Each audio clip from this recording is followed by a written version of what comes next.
Hey, schoolboy.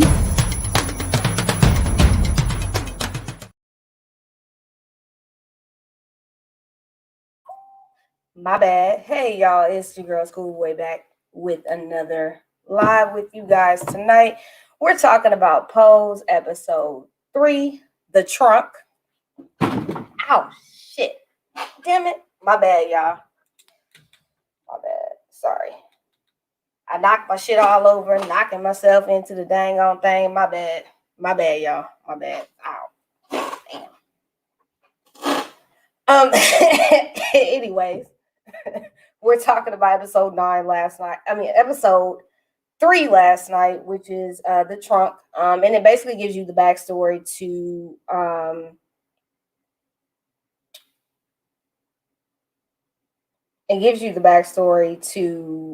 Electra Abundance, how she was actually created. Y'all don't be laughing at me on my little faux pas that right now. Shoot, I had jacked up my knee and everything. Fool out lying over here.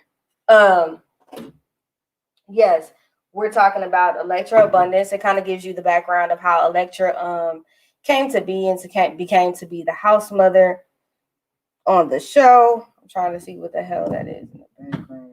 Hold on, give me 1 second. Let me fix the background.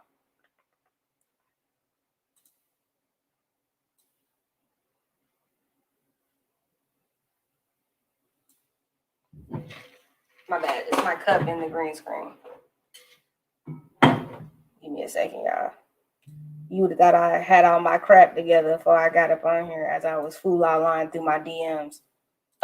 Anyways, it basically gives a background to how the House of Abundance started, how Electra became to be Electra Abundance, and her journey. But before we get started, we got to get a little bit of housekeeping out of the way. If you like the content on my channel, if you can like, comment, and subscribe to the channel, that would be great. Hit the notification button. So every time that I drop a video or go live, you guys get that first notification. If you'd like to donate to the channel, the Cash App is there on the screen. I do have a PayPal and it's not on this one, whatever. Or you guys can super chat as well, whatever floats your boat if you would like to donate to the channel. If you're watching the replay back, you can always donate at a later time. Or if you just want to donate whenever you feel like donating, y'all can do that as well. Anyways, so let's go ahead and get into the episode. So like I said, season 3, episode 3, The Trunk. You're only getting 7 episodes this season. So basically everything's going to kind of get wrapped up into like a bow with everybody's storyline. I've kind of figured that out by now. So meaning basically you're going to see everybody come to complete and that's going to be it. Now they did tease last night because I tweet during the show as well as taking my notes. I did see where one of the writers on the show stated that they could possibly do a spinoff, but it would be the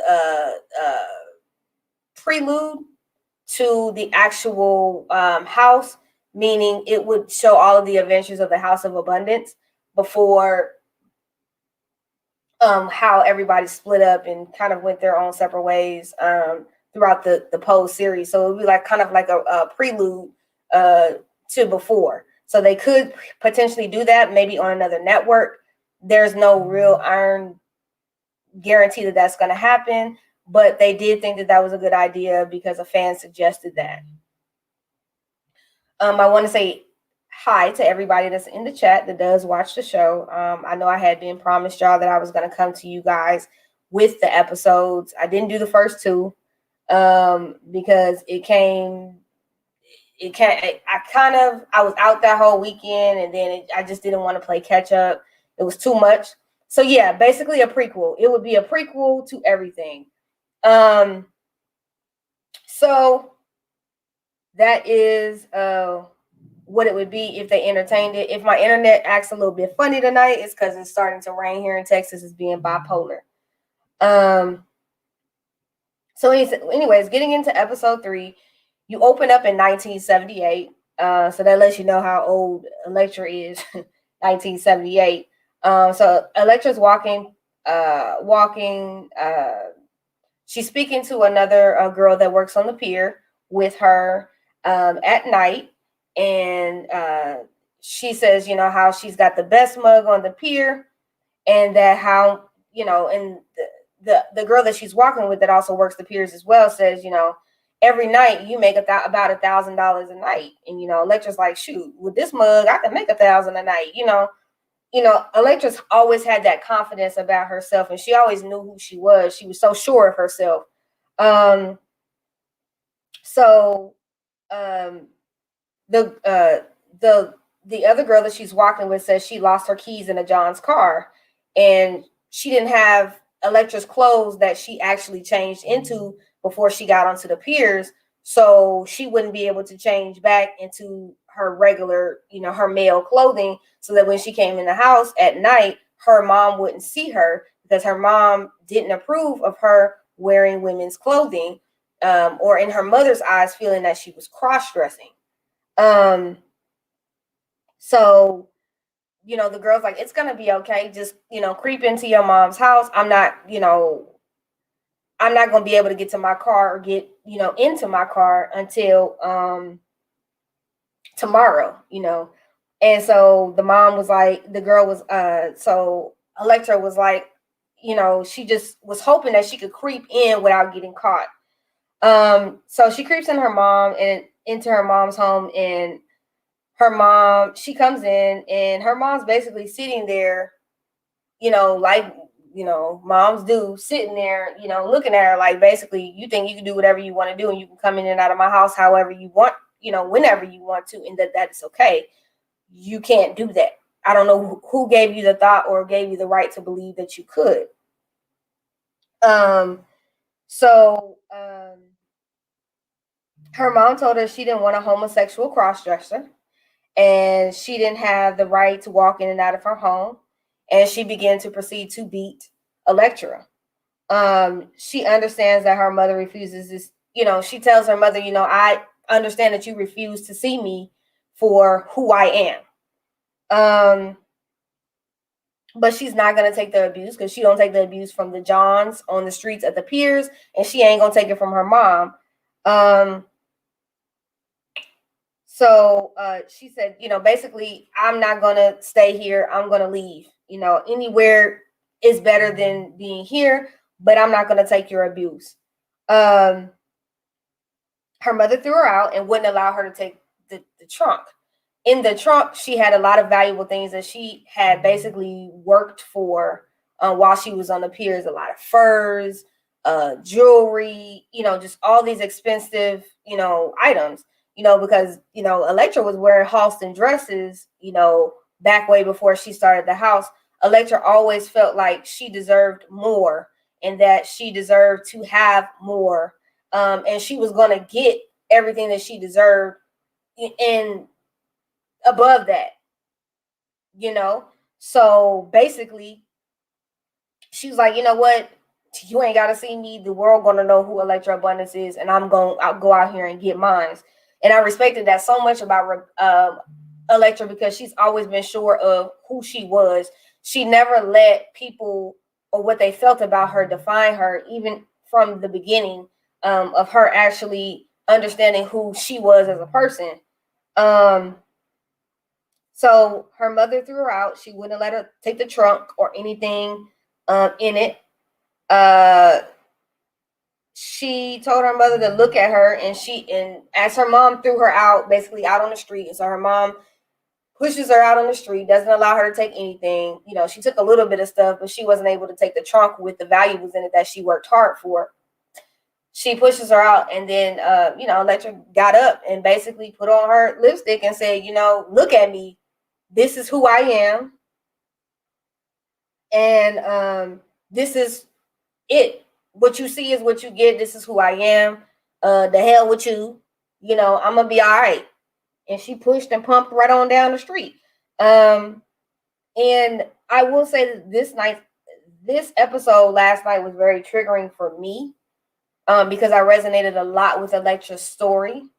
Because you do get to a point in time with yourself that you do get tired of trying to be seen. You get tired of trying to get people just to see you for who you are, instead of always trying to beat you down and trying to be bigots to the situation and not understanding. Because a lot of times if people just choose not to understand a lot of things, they don't want to really understand it. And you can't force people to understand it. I mean, it is what it is. It was what it was.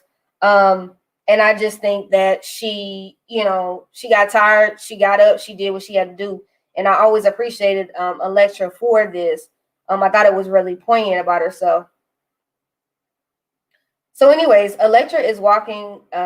So it jumps from that 1978 scene, and it jumps into the present of where they're at. And Electra's walking into her phone sex operating business, in which she has started a legit business when the Hellfire place that she was working at doing the mistressing closed up. She was like, shoot, people freaky. Let's just do phone sex operation. She made a legit business, and she created a whole market, which was dope. I actually like that. Matter of fact, there's a lot of people that make a lot of money from that, actually, from phone sex operating, and it's interesting. So she goes into she notices as she's walking into her building that the cops are outside in the car watching her. So Lulu calls and on her voicemail, she checks her voicemail in her office, and Lulu called to tell her not to look for her. She's, basically Angel went to rehab and she gone. Don't look for me. The police knock on the door and ask her to come down to talk with them to the station. They wanted to shake Electra down to see who's financing her phone sex operating business. So she calls Blanca to get her to go to her apartment and move the trunk with the body in it. Remember, from the man with the Hellfire Club that took them illicit drugs, and got towed back. And she didn't know, and she left him in there, and he, basically died from his own vomit. Blanca's like, now you in this mess. I gotta go get you out of this mess. This is crazy. Damn, what I gotta go get involved. So they help her move it. So she enlists Poppy to help her move it to her apartment. And when they move, when they get there, she's like, Ricky will let you in. Just go to my apartment and get that out of there, because I know that they're going to come and they're going to try to raid my apartment and all of that. I need you to go ahead and just go move it. So Ricky lets her in with Poppy. Poppy's like, why the hell are we moving all this mess? She got money. She can hire movers. She's like, just shut up and come on. So they get upstairs and they get in Electra's closet. And y'all know she had them pine cone, the car wash air fresheners that was pine cones just hanging in there, all up in her closet. And they're like, damn, what is that smell? I'm like, damn, what is that smell? And they didn't know what was in the trunk. Poppy goes to lift it up, and he's like, damn, this shit is heavy. And it drops a little bit, and it kind of opens up, the funk comes out, and Poppy's like, look, what the hell is going on? Ricky and them want to know what they're kind of moving. And so, Poppy's like, look, if we supposed to be family, we doing this for family, tell us the truth. What is actually going on? So she has to break down and tell them, like, she gives them a story about what happened to the dude at the Hellfire Club. And she says, look, we got to move the body. Electra's in jail. We got to move this body. We got to get it down the street. So they move the body. But before they move the body down the street, they flash back. They give this another flashback back to Electra. We see Blanca in the House of Abundance when it first started. So you see Blanca, Candy, and Lulu, and they're all arguing about not having any food to eat. Electra sitting in a vanity, and this is like an old raggedy apartment. This was actually the apartment before the apartment that she had moved them into, the higher end apartment. And she says, and they're like, and Blanca's like, basically, I'll go down to the piers if I need to, to kind of get us something to eat because we don't have no food in here. And Electra says she will not go out. You're not going to go out there. If I got to go out there, I'm going to go out there because mother always provides. She goes to the piers, and that's where she meets Cubby, Lamar, and Angel. I did not know Lamar and Angel were actually cousins. That was revealed. That was another tidbit that was revealed in that moment, in which all of them pretty much were all kicked out. Same situation. Families didn't want them, and this is how they ended up out of the piers. They took turns sleeping. They basically, if they got hungry enough, they would turn tricks to eat because that's what they had to do to survive. And what this honestly shows to, just to break off for a minute, what it honestly shows to you and lets you know that there's a lot of kids that get kicked out. And there's a lot of kids that end up in the homelessness, in, the streets and all of that. And it happens because families just put them out. And they have to do what they have to do to try to basically survive, scratch and survive good times. And it was really poignant, and it was really sad. But this is why houses were created. The ballroom scene in houses were created to give the children that didn't have places to go, 15, 16, 17, kicked out on the street, they don't know nothing about life, to give them somewhere to go, to give them a mother, give them a father, give them, somebody that's going to actually be there for them and take care of them. So that was a poignant thing for them. So, she basically, she tells them, like, what the hell are y'all doing out here? They tell her what she's doing out there.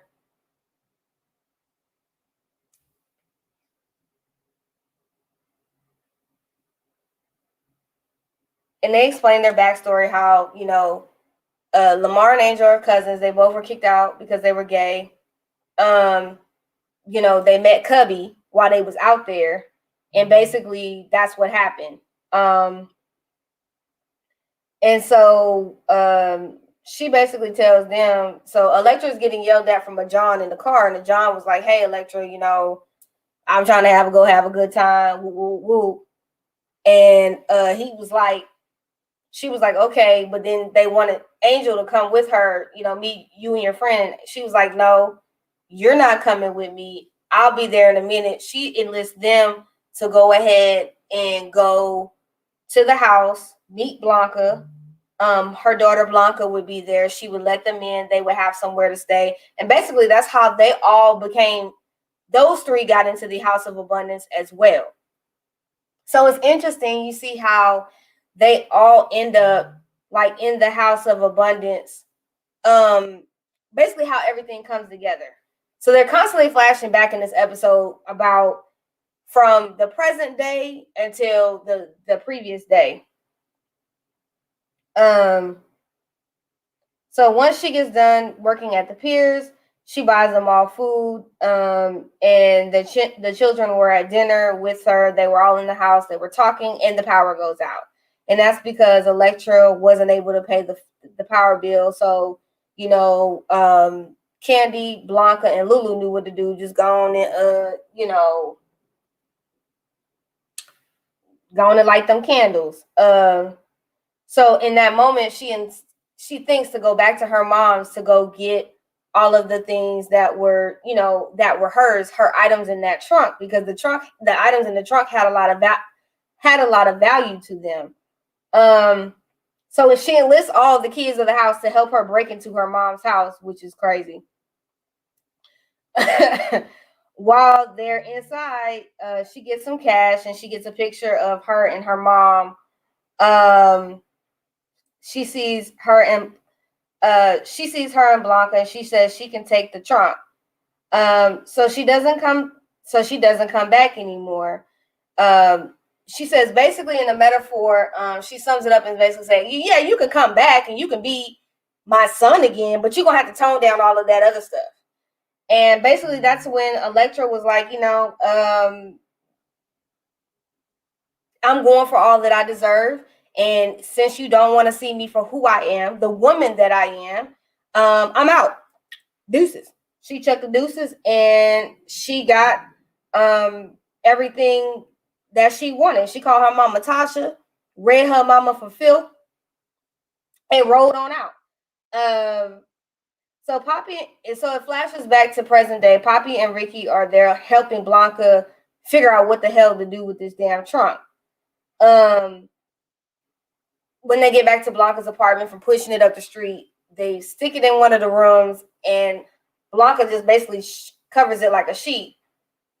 In the time that they're sitting here trying to talk to figure out what the hell to do with this trunk, Chris comes in. Chris has a key, which is Christopher comes in, which is Blanca's boyfriend, comes in, and he smells the smell. He's like, "What the hell is that smell?" And it's the man's body decaying in that trunk. Do y'all hear that thunder rumbling? That's the thunder rumbling from outside. If y'all can hear that, y'all might hear that. So if y'all do, that's what that is. So Christopher comes in and he smells the trunk, and Blanca tells him the truth about what's in the trunk.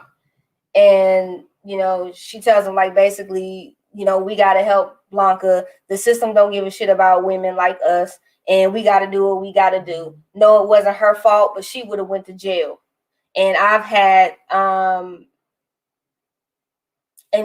had to do what I've had to do, myself on these streets, and the world ain't, world ain't kind to us.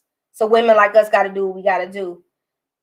He said basically, once the bell said, like, boo, you ain't going down to the precinct by yourself. I'm going with you. We in it. We all in it together. We family. He ride or die. He basically put his dick on the table. I was actually like, oh, it got me a little excited and shit. I was like, oh, okay, Chris, I see you, player. I see you. So, basically we all going down as a family to the jail. We gonna get, her out once she's eligible for bail. So the next thing they flip back is 1983, and this is the first, they flash back actual to them moving into the nice apartment. So the next thing is 1983. They open up the House of Abundance in the apartment they lived in with Electra. Blanca looks that brand new apartment that they, the high-rise apartment when she had, I forgot what the kept man that she had at the time. She wound up getting after that, that kept her basically. And so basically, they was all in this nice apartment. I'm like, damn, well, how the hell can Elektra afford all of this stuff? Blanca's walking around the apartment, and she realizes that she looks in Elektra's trunk, and she realized that she sold everything to give everybody a good life. She felt like her girls deserved her kids deserved a good life, and that was what she was trying to give them, the good life of abundance, thus the house of abundance. She wanted them to have abundance of money, abundance of things, anything in life. She wanted the abundance of love. Elektra has a good heart. Elektra's just hard. She just, because of everything that she's been through in her life. So I could actually understand where she was coming from.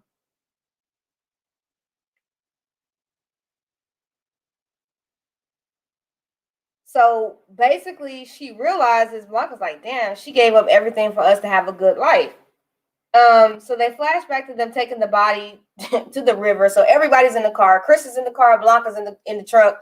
Poppy, Ricky, Electra, they're all in the truck, and they're going to get rid of this body. They're taking the body to the river inside the trunk to dispose of it, and getting it out of the back of the trunk. The damn trunk drops and it pops open again. The body actually comes out this time. It's stinking. Actually, that's when I think Ricky turned around and threw up. And Chris was like, oh, come on, let's just get this body gone.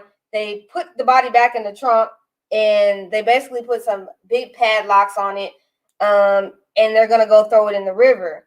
And Electra thanks Blanca for giving her peace now, because once it goes into the river, they basically get peace. She gets actual peace. She can sleep now because the body will be gone. It won't be actually in that damn apartment with her no more, in her closet. So they throw it out into the river. Elektra tells Blanca, thank you for giving her peace. They toss him in the river. They come back to Blanca's house. They eat dinner as a family. And Christopher helped them.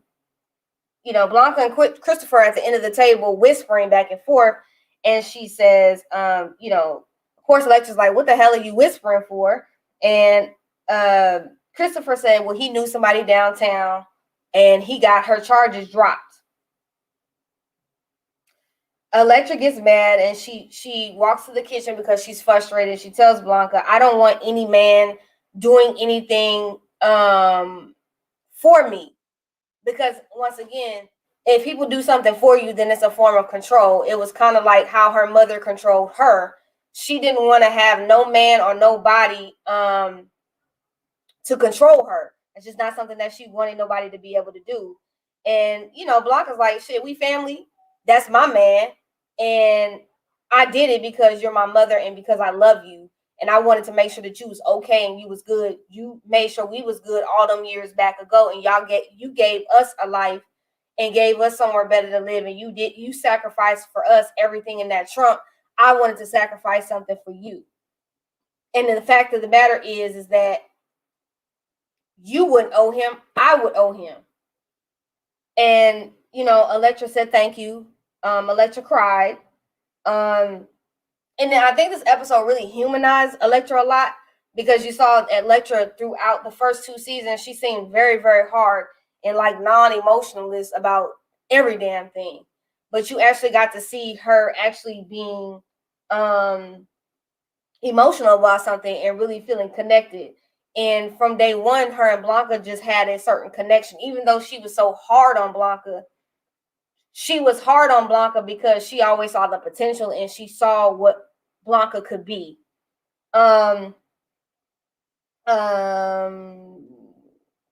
She said she didn't know how to pay them back. She said that they're family. You just don't pay back family. And she says she got into nursing school. So she tells her mother, Electra, that she got into nursing school, and Blanca, and it was funny. Electra's like, well, why you ain't tell me you get into nursing school? She said, bitch, you was in jail. How was I gonna tell you? How was I gonna tell you that you was in? I got into nursing school. So Electra, hugged her, and Electra basically said she was given a purpose, a family, and a love, and a reason to live. When she had the children, those were all the things that she was given. So they then flash back to 1983 and the first ball that the House of Abundance actually walked in, which was dope. Because when you walk, ballroom scene is like everything to me. I actually watch Legendary on HBO Max, and I love Legendary, love Legendary, and Legendary. Which each house, you kind of understand each person's backstory and how they came into the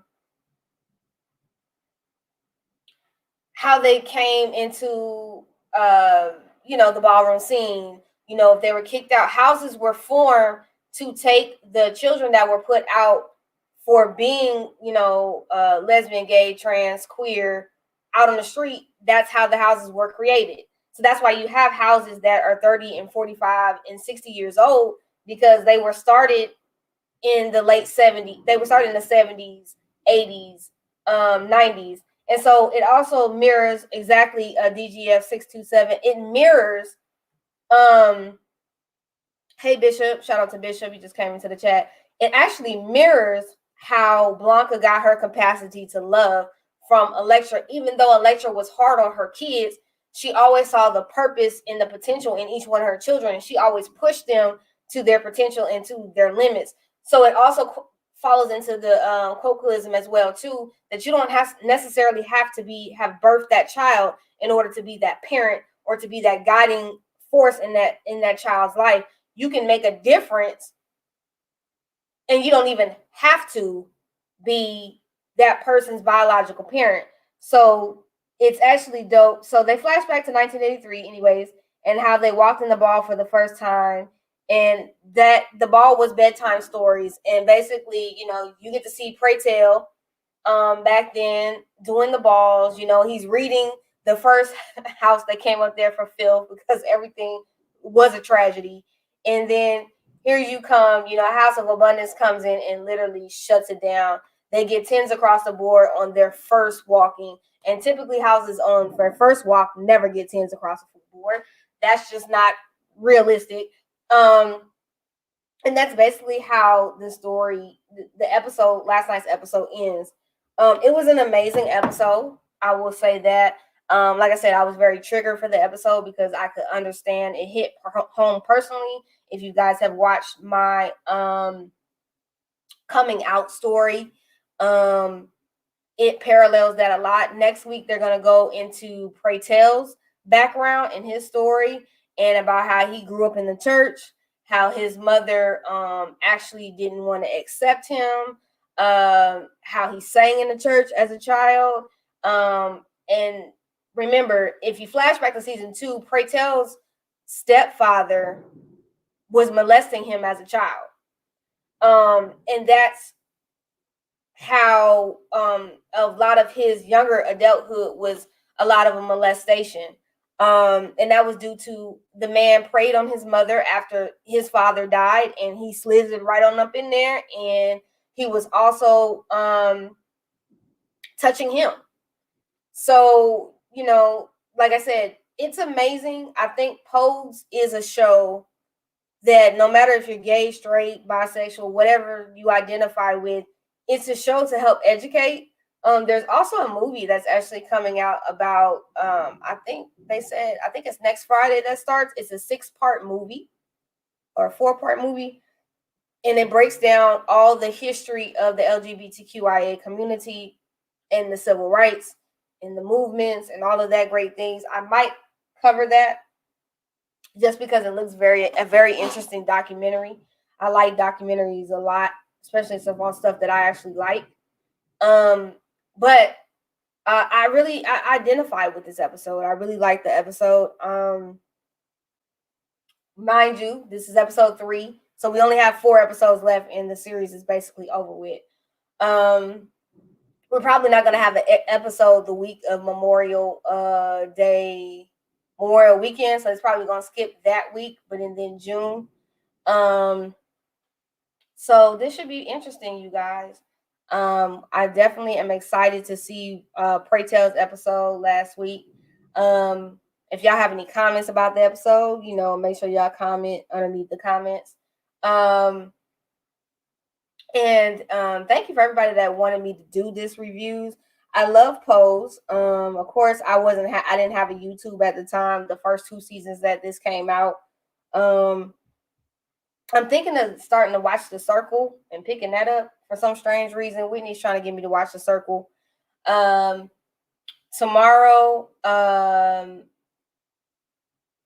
what will I be doing tomorrow? Tomorrow, we're doing Uncommon Opinions. We're shaking the table a little bit. It's on a Tuesday night, not a Wednesday. Whitney has something to do. So tomorrow night, we're coming to you tomorrow night at 6:30. We are talking about Black businesses,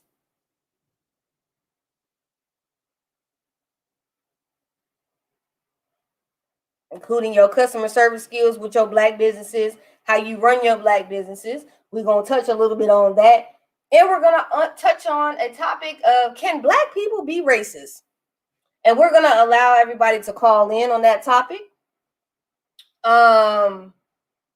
So we shall see. I know this is going to be another shake the table topic because some people in the Black community don't feel Black people can be racist. Some of the community does believe that Black people can be racist. So this shall be an interesting conversation. Also, I do need to get with Bishop. I know people have been asking us online to talk about feminine energy. Me and Bishop to do a collab on that. And I might go ahead and I know I need to kind of get with Bishop to figure out what day he would like to do that on. So that's gonna come soon. I'm gonna get with him. And tomorrow night, sure, like I said, we'll be doing call-ins. We're gonna talk about black business and can black people be racist? Oh Lord, I'm gonna need a drink for tomorrow night because I already know it's gonna be lit. Anyways, that's all I got for tonight for the review on Pose.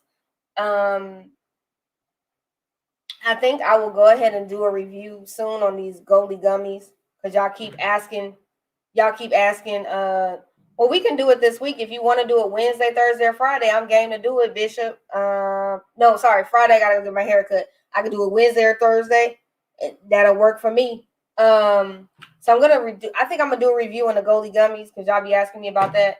And then I'm also gonna do a video on credit because y'all asked me like what did I do to really get my credit fixed. And I can just tell you what I did. Other than that, I don't have anything else for y'all. Tonight we're gonna be on All About the Tea. We shaking the table again. Lord Jesus, we're gonna be talking about Dr. Umar Johnson, Lord Kevin Samuels, Hotep for Hotep.